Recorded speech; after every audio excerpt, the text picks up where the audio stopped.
Hello बच्चों। क्या बेटा आपको पता है कि बड़ी बड़ी बिल्डिंग्स की ऊंचाई नापने में या फिर बड़े बड़े पर्वत है, मीनार है, इन सब की ऊंचाई नापने में भी हमारे गणित का ही उपयोग होता है। हाँ, इसमें हमारे गणित की एक शाखा का उपयोग होता है जिसको हम क्या कहते हैं, ट्रिग्नोमेट्री। ठीक है, जिसको हिंदी में बोला जाता है त्रिकोणमिति। तो यही हमारा आज का टॉपिक है, वर्कशीट नंबर 30, त्रिकोणमितीय अनुपात। अब त्रिकोणमितीय अनुपात जानने से पहले हमें त्रिकोणमिति के बारे में जानना है कि त्रिकोणमिति क्या है। त्रिकोणमिति शब्द जो है वो ये ग्रीक शब्दों से मिलके बना है। इसके हम 3 टुकड़े कर लेते हैं, try, gone and matron. Try का अर्थ है 3, गॉन का अर्थ है भुजा, मेट्रोन का अर्थ है माप। तो 3 भुजाओं वाली आकृति हुई हमारी त्रिभुज। तो ट्रिग्नोमेट्री में हम त्रिभुज के मापों का ही अध्ययन करते हैं, त्रिभुज की भुजाओं का, उसके कोणों का, इन सब की मेजरमेंट का ही हम अध्ययन करते हैं, उसकी मेजरमेंट की ही स्टडी करते हैं। तो त्रिकोणमिति क्या हुई? त्रिकोणमिति गणित की वह शाखा है जिसके अंतर्गत एक त्रिभुज की भुजाओं और कोणों के बीच का संबंध हम पढ़ते हैं। अब ये तो बात हुई त्रिकोणमिति की। इसके बाद हमारा टॉपिक है त्रिकोणमितीय अनुपात। तो बेटा सिंपल है, इन्हीं भुजाओं और कोणों, आपने जो साइड्स और एंगल्स के बीच में जो भी रिलेशन है, संबंध है, उसको हम एक रेशो, एक अनुपात के रूप में दिखाएंगे। अभी आपको दिखाते हैं कि कैसे दिखाएंगे। तो सिंपल सा क्या क्या मैंने बताया कि एक समकोण त्रिभुज में जो साइड्स हैं और एंगल्स हैं, ठीक है, इनके बीच में क्या रिलेशन है, एक ट्रायंगल की साइड्स और एंगल्स के बीच में क्या रिलेशन है, उसको हम एक अनुपात के रूप में दिखाएंगे। और इसी अनुपात को हम क्या बोलते हैं? त्रिकोणमितीय अनुपात कहते हैं। आइए देखते हैं कि कैसे, ये कौन कौन से त्रिकोणमितीय अनुपात हैं। तो हमारे पास 6 त्रिकोणमितीय अनुपात होते हैं जिसको हम बोलते हैं ट्रिग्नोमेट्रिक रेशियोज। तो बेटा ये अज्यूम किया हुआ है हमने, इनके नाम पहले से डिसाइडेड हैं, जैसे कि साइन। अब सबसे पहले यहाँ पढ़ेंगे, त्रिभुज ABC एक समकोण त्रिभुज है जहाँ पर बी पर क्या है? समकोण है। ठीक है, तो जितने भी त्रिकोणमितीय अनुपात है हम समकोण त्रिभुज से ही स्टडी करेंगे। तो बी पर क्या है? यहाँ पर समकोण है। एंगल ए के अगर मैं एंगल ए को कंसीडर कर रही हूँ तो एंगल ए के सामने वाली भुजा को हम बोलेंगे लंब। अगर मुझे एंगल सी के बारे में जानना है या एंगल सी से हम मेजर कर रहे हैं, एंगल सी का मेजरमेंट हमें पता है, तो एंगल सी के सामने वाली भुजा लंब बन जाएगी। ठीक है, तो अभी सारा जो मैंने जितने भी आपके त्रिकोणमितीय अनुपात निकाले हम एंगल ए से निकाल रहे हैं।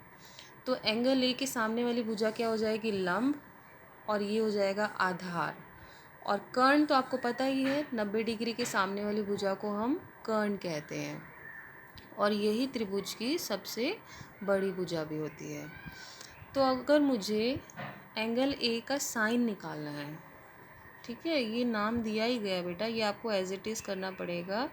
एंगल ए का साइन, जिसको हम बोलते हैं साइन ए, ये क्या होता है? P/H। ठीक है, तो साइन ए क्या हो गया? P/H। P means perpendicular, H means hypotenuse, जिसको हिंदी में लंब और कर्ण बोलते हैं। अब परपेंडिकुलर है यहाँ पे BC और कर्ण है AC। तो आपको क्या याद रखना है? साइन ए होता है आपका P/H। इसी तरह से एंगल ए का ही अगर मुझे कोसाइन निकालना है, ठीक है, इसको शॉर्ट में लिखते हैं कॉस ए। कॉस ए का मतलब है एंगल ए का कोसाइन, तो ये होता है B/H। ये आपको याद रखना है। कॉस ए मतलब B/H। B मतलब बेस, और ये हाइपोटेन्यूस। बेस को हिंदी में बोलते हैं आधार, और ये हो गया कर्ण। तो मैंने बोला था अगर हम एंगल ए की बात कर रहे हैं तो सामने वाला होता है लंब, और ये होता है आधार। तो आधार हुआ AB और कर्ण हुआ आपका AC। इसी तरह से एंगल ए का टेंजेंट अगर आपको निकालना है, टेंजेंट ए होगा आपका P/B। मतलब लंब बटे में आधार। ठीक है, तो लंब हुआ आपका BC और आधार है आपका AB। तो आप अगर ये तीन त्रिकोणमितीय, ये तीन ट्रिग्नोमेट्रिक रेशियो भी याद रखेंगे, sign A, cos A, ten ए, तो इन्हीं की हेल्प से आप बाकी बची तीन ट्रिग्नोमेट्रिक रेशियोज निकाल सकते हैं। अगली ट्रिग्नोमेट्रिक रेशियो है जिसका नाम है कोसिकेंट, एंगल ए का कोसिकेंट, जिसको हम शॉर्ट में लिखते हैं कोसेक ए। ठीक है, ये बेटा साइन का रेसिप्रोकल होता है। साइन आपने लिखा था P/H, तो ये होगा, ठीक है, तो आपका कोसिकेंट किसका उल्टा है, साइन का, तो वो क्या बन जाएगा आपका H/P। ठीक है, H/P। इसी तरह से एंगल ए का सीकेंट, सीकेंट किसका उल्टा है, कॉस का, एस का उल्टा सी, एस का उल्टा सी, ऐसे आपको याद रखना है। तो सीकेंट किसका उल्टा है, कॉस का, तो वो क्या बन जाएगा H/B। ठीक है, और एंगल ए का कोटेंजेंट, जिसको हम शॉर्ट में लिखते हैं कॉट ए, ये किसका उल्टा है, टैन का, तो B/P हो जाएगा, ये B/P। इसको लर्न करने का बेटा एक शॉर्ट तरीका है PBPHHB। आप सब बच्चों ने अलग अलग किया होता है, हमने अपने स्कूल टाइम में किया था, हमने अपने स्कूल टाइम में इसको किया था, पंडित बद्री प्रसाद हर हर बोले, मीन्स साइन के लिए आप करेंगे P/H, कॉस के लिए करेंगे B/H, और टैन के लिए करेंगे P/B। ठीक है, इस तरीके से आप याद रख सकते हैं। तो ये 6 आपके त्रिकोणमितीय अनुपात हैं।